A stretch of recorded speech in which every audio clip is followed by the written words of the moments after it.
Yeah, it's on. I don't know if you all noticed, I actually am not the Congresswoman. She is making her way up here right now. Once again, Brad McLeod, I am the chair of Club 20, and I am very honored to have all of you here today. One of the things that we always talk about that I take a lot of pride in is kind of like we've done over the last couple of days. Club 20 is a great organization for creating accessibility for experts in the field, accessibility for exchanging ideas and talking. And we work very hard also to make for our members, local, state, and even our federal representatives accessible. So having taken office in 2021, Congresswoman Lauren Boebert is completing her first term as representative for Colorado's 3rd Congressional District. She currently serves on the Committee of Natural Resources, Subcommittee on Indigenous Peoples of the United States, and the Subcommittee on Water, Oceans, and Wildlife. Sorry, wildfire was all day for me yesterday, and wildlife.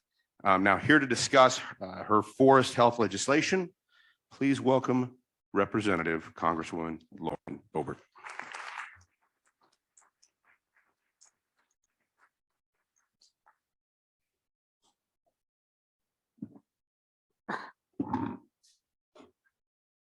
Good morning, everyone. It is such an honor to be here with you all. And truly, it's been an honor to represent Colorado's 3rd District for the past year. Thank you so much to Club 20 for allowing me this time to speak with everyone and connect. This is one of my favorite things, is to hear from you, hear experts like we just had on the stage that have innovative ideas on how to manage our lands properly rather than just introducing frivolous lawsuits and locking up our land so we aren't able to actively manage that. I do want to talk to you today about my forestry legislation, but before we get into that, we are truly at an energy crisis here in America. And it's been really frustrating from Washington, D.C., because I see a lot of virtue signaling and I see a lot of fake bills that have a title of one thing, but do something completely different. And this is a con game that has been being played for the entire year that I have been in Washington, D.C. So it's pretty frustrating when first we get something called an infrastructure bill that spends $1.2 trillion and only 9% of it goes to actual infrastructure. This is the kind of stuff that I'm talking about. That's an absolute con game. I had an infrastructure bill. 100% of it went to actual infrastructure and it didn't cost you anything. We didn't add any new money to the debt. We didn't raise taxes. We weren't printing money that we don't have. It was using unspent COVID funds for actual infrastructure needs that we have in the United States. And more recently, we passed a $1.5 trillion bill. It was over 2,700 pages. And members in the House had 22 hours to read the bill. There were $4 billion in earmarks. And if you aren't too familiar with earmarks, well, that's just corrupt politicians' ways of buying votes. There were certainly some legislative wins that I have received this year, but none of them required an earmark. They went through the proper legislative process. They went through committees, they were voted on and placed into bills appropriately. And I'd like to tell you just a couple of those. Well, we had 9 of them, but I'll go through them quickly. We had $1.74 billion for community health centers to serve rural communities.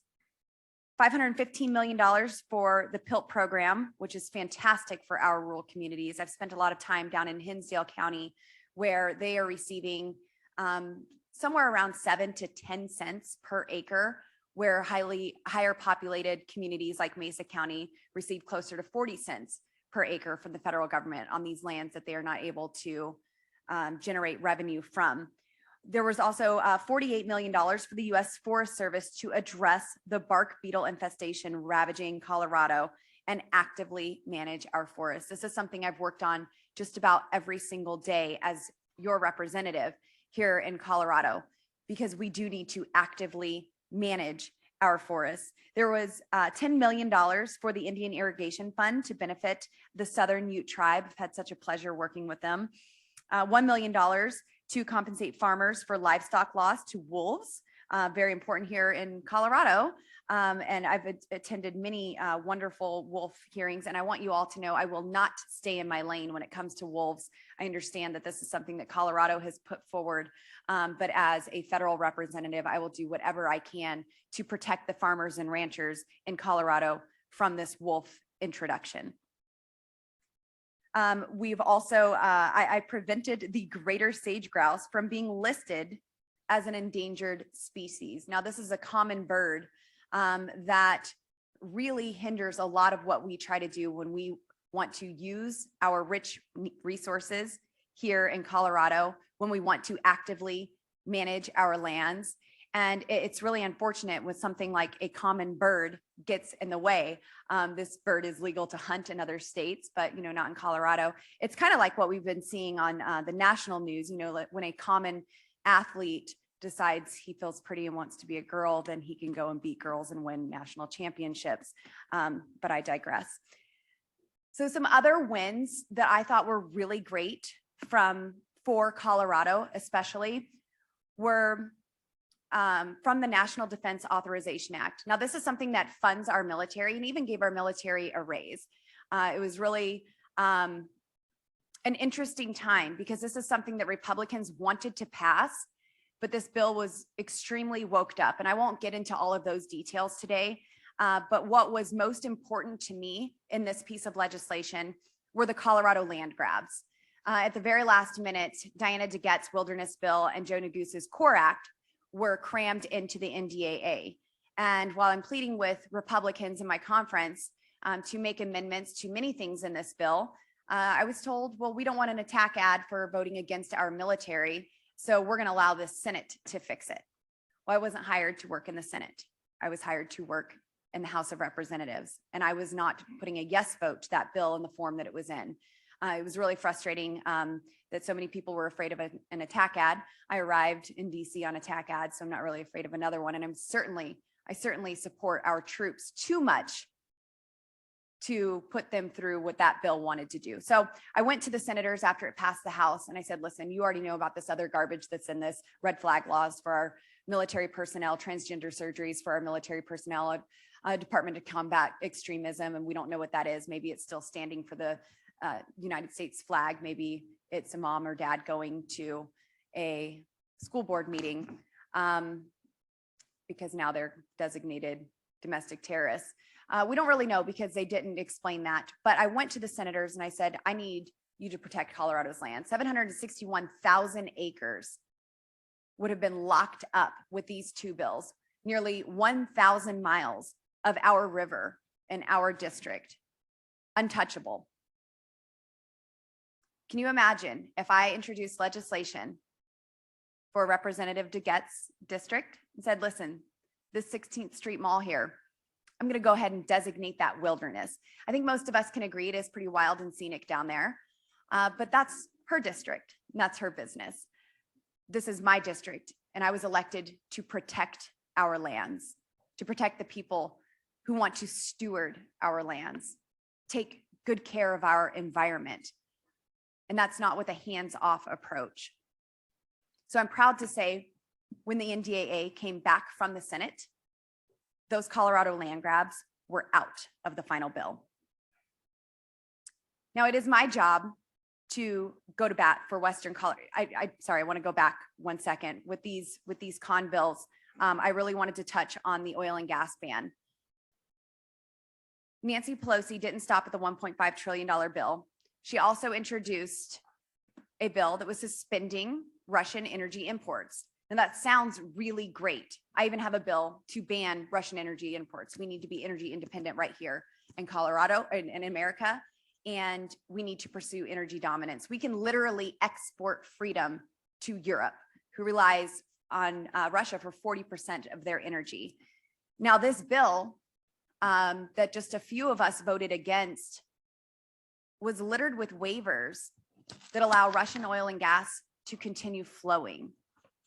Joe Biden at any time can say these sanctions don't touch oil and gas. So this was a fake Russian and oil gas bill. And I was not voting for this to just signal to someone of a title that sounds good. But it is my job to fight for you, to fight for Western Colorado and the issues that face us here in the Western Slope. I think that we can all agree that our issues are misunderstood, misrepresented, and completely ignored by urban politicians and a lot of special interest groups from the coastal areas of our country. And that's a huge part of why I ran for office. Tackling wildfires is going to take an all hands on deck approach. We need everyone to do their part. And I've had a great time working on this with many people across the aisle, trying to come up with good solutions on how we can actively manage our forests and prevent wildfires, because wildfires are no longer just a Western or rural issue. Last year, for about a week, the entire or much of the United States was covered in smoke from Oregon and Washington fires. And of course, we are all familiar with the Marshall Fire that took place in urban Colorado. We need to bridge this divide and unite land managers, timber industry, and even the environmentalists to restore our forests and protect our watersheds. This is a really big deal for us here in Colorado, and the usual political fault lines cannot and should not hinder our progress on the issue, because we have learned that the costs of doing nothing are far too high. We can no longer have a reactive approach. We need to be proactive when it comes to managing our forests. And according to the Colorado State Forest Service, more than 24.4 million acres of Colorado forest land impacts Colorado's water supply, where 80% of the state's population relies on those forested watersheds for municipal water supplies. America is blessed with an abundance of resources, and the federal government's negligence on this issue has victimized our communities. And every summer, it's the same old story with massive wildfires scorching the West. Farmers lose their livestock, families lose their homes, and people sometimes even lose their lives. And the most frustrating part about it is that this is absolutely preventable. It doesn't have to be this way. If we start actively managing our forests and protecting our watersheds, we can drastically reduce the severity and frequency of these massive fires. For example, our overgrown forests in Colorado and the West, where we once had 50 to 100 trees per acre, now see 50 to 1,000 trees per acre. And according to the Forest Service, more than 1 billion acres throughout the country are at risk of catastrophic wildfire. Active forest management is scientifically proven to reduce fire severity, and it's good for forest health. Now, here in Colorado, there have been a lot of things that we have been subjected to, and we really are at the altar of climate change. And don't worry, folks, I'll let you know climate change is absolutely real. It happens 4 times every year. As long as we have weather on the earth, the climate will change. But at this altar of climate change, there's so much sacrifice to actual stewardship of our lands and to our environment. Look at the mining that takes place to create these electric vehicles. Look at the mines in Craig, Colorado, where they're the only mine that's actually required to restore the land that has been mined. These lithium mines are not required to do that, but our coal miners are, and they do a darn good job at it. Now, in relation to wildfires, Colorado saw 3 of the largest wildfires that we've had since we've been recording this data in 2020, right here in our district. Just one of these catastrophic wildfires produced more carbon emissions in just a few short days than every single vehicle, every diesel truck, tractor, 4-wheeler running in the state of Colorado 24/7. So if you're really serious about the environment, if you're really serious about reducing carbon emissions, our forests is where we need to begin. We have more than 6 billion standing dead trees in the Western United States, and it's creating a massive tinderbox. That's why my forestry legislation, which is the most comprehensive forestry legislation that's been put forward in 10 years. You're moving a lot over there. Am I out of time? Okay. I didn't know if you want me to see you. It is the most comprehensive forestry bill that has been introduced in decades. And it creates in it something that I'm very proud of, the Western Bark Beetle Epidemic Fund. And it's a $126 million account to remove beetle-killed trees. And it's financed entirely by revenue from timber sales. So we can protect our forests, remove the dead timber that are eyesores to our community, and combat this growing tinderbox at zero expense for the taxpayers. This is something that I am most proud of. Healthy forests are critical to maintaining healthy watersheds. And it's amazing. I actually was in a meeting in Montezuma County just a couple of days ago, and we were talking about phreatophytes and watersheds. And a low estimate in Montezuma County is all of the phreatophytes that are there that have been documented, the tamarisk and the Russian olive trees. They consume about 100,000 acre feet of water a year. So there are real solutions that we can put forward to protect our forests and our watersheds and end this massive tinderbox. So I guess, are we gonna have time for Q&A? Okay, all right, we're gonna do some Q&A. I really do appreciate you all. It's been such an honor to work on these issues because of course I promised that I would be a strong voice and a fighter, but I promised you that I would work for you. And serving on the Natural Resource Committee has certainly given me the ability to have a seat at the table and be your voice on these issues. Congresswoman, thank you very, very much. I appreciate it. If you go, give a round of applause really quickly. So got a couple of minutes, I think, still to be able to do some Q&A. So I'll find out who my folks are with the mics so we can ask some questions. I can see Merritt, so I'm going to go to him really quickly. And he's got a question in the back, I think, with Cindy. If you don't mind, though, while they're going there, you've talked about a little bit about how comprehensive this bill is and how you put it together. I think it's like roughly 40 plus pages. Yes. You've done several tours in the area. Can you talk about how those tours of some of the areas that you've been influenced that bill, or how you put that together for us?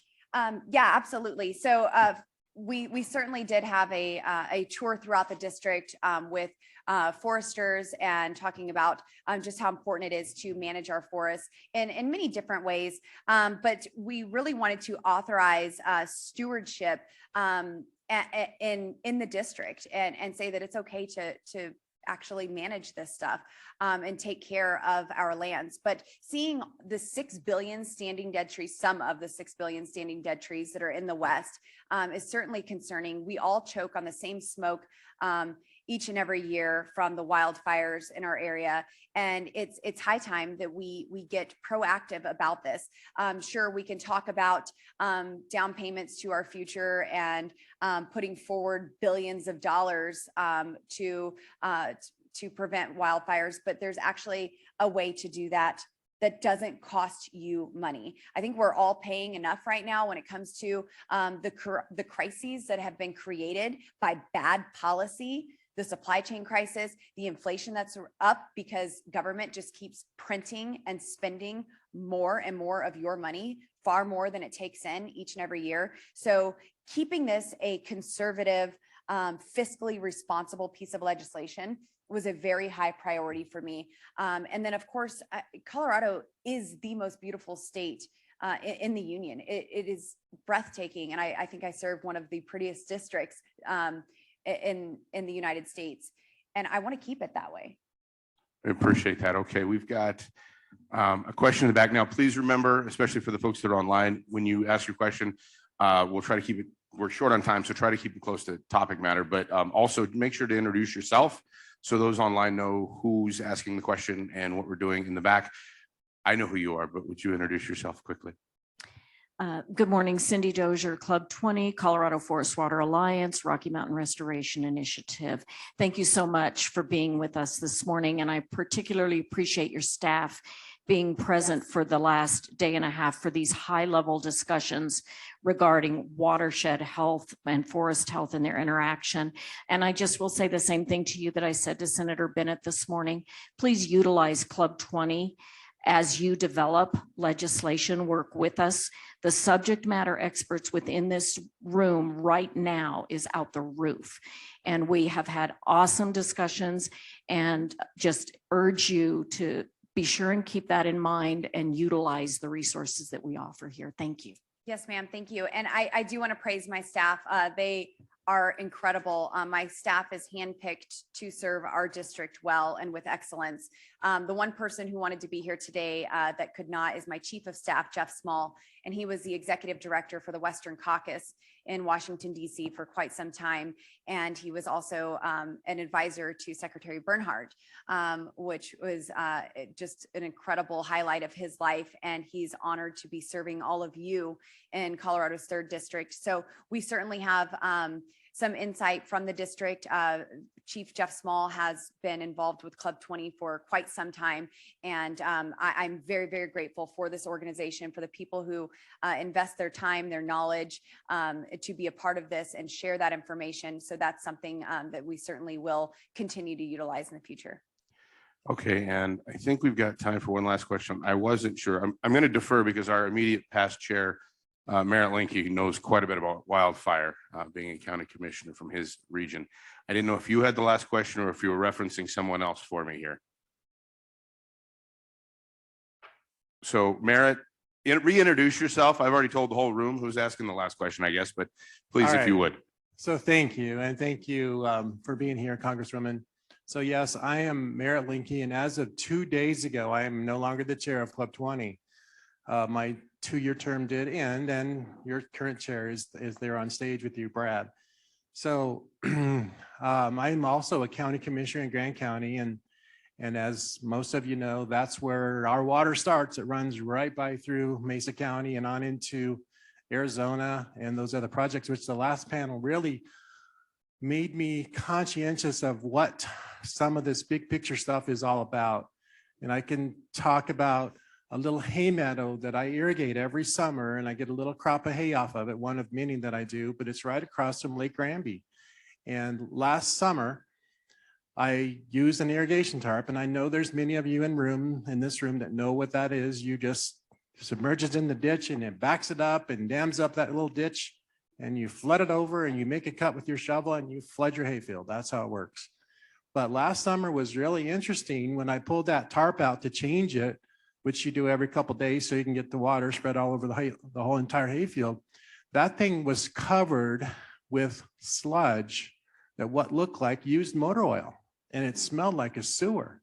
It was really interesting because that watershed was part of the whole East Troublesome fire that drained down into that collection system, went in and normally it goes into Lake Granby or Grand Lake, goes through the Adams Tunnel and irrigates thousands and thousands of acres all the way out to Sedgwick County, Colorado. So I think it was really interesting, and that last panel really made me aware of the big picture scheme of this. So I don't really have a question, but I guess it's kind of a request along with what Cindy Dozier did. And Senator Bennett did reference me this morning in terms of my support for his bill, which I did. And I did agree that it is a start. It's a good start. And I think that is where we have to start. And the perception shift is happening. The perception shift is happening. The comment this morning about go big and stay big and forest management in action is a beautiful thing. We wouldn't have said that 3 years ago. We wouldn't have said that 5 years ago. We're saying that now. And maybe it's because the smoke got to New York City last summer. I'm not sure, but we are seeing a perception shift. And I guess I would ask you to do everything you can do to work with your people across the aisle, your fellow legislators, and keep this stuff going, keep this momentum. And yes, there is a lot of money, and make sure that we can find out ways to most effectively put it to work.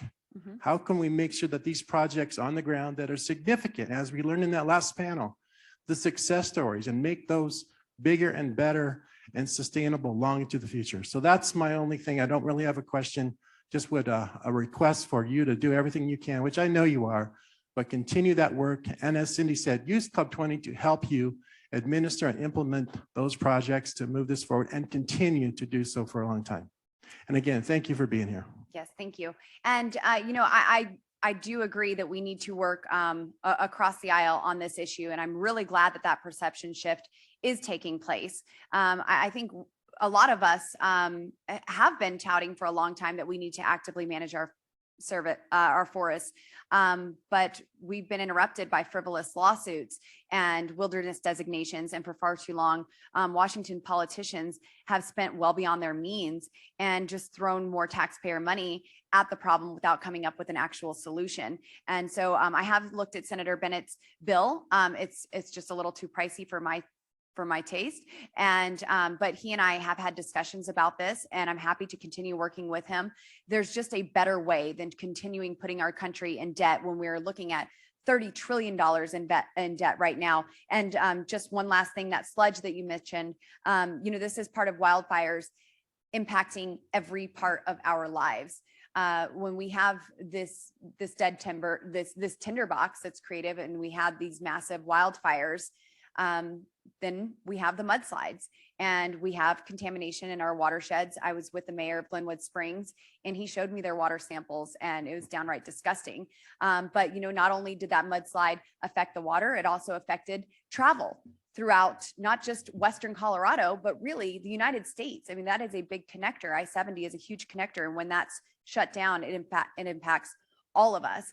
So I was proud to have led the charge to bring $110 million into the district to reopen I-70 quickly and safely and responsibly. And now we are actively looking at alternative routes because we do need to look at the situation as a whole.